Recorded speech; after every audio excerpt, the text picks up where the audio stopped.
Mugamba mutya mwe mwenna abali ku channel yaffe eyitibwa Kyayiti YouTube channel yaffe kyembasaba mugende maaso n'ogyegattako kigenda kuba kirungi nnyo. N'ekirala likinga video olunaku olwo njagadde mbawe ku ddagala erigenda obbayamba mu balumizibwa ennyingo.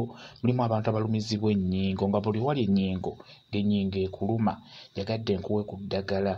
Nkusaba ofune kye bayita ekifumufumu. Ku kifumufumu tugenda kufunako bikoola, ofune kawunyira, funako akawunyira akatono ke bayita akattaddogo nako tujja kufunako obukoolakoola, ofune essere n'essere tugenda kufunako ebikoola oba obukoola wamu n'obumuli obwo obubeera bukyali obuto, tufune n'ebikoola by'ennyaanya. Funa n'ebikoola by'ennyaanya, eddagala eryo ligatte wamu ekifumufumu, kawunyira oba tukayita akattaddogo, ssere wamu n'ebikoola by'ennyaanya.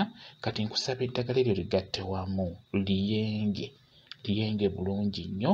Bw'omala oddiyenga nkusaba obeere nga olisiiga buli ewali ennyingo ekuluma. Beera nga olisiiga buli ewali ennyingo ekuluma, obulumi bugenda kubeera nga bukkakkana bulungi nnyo.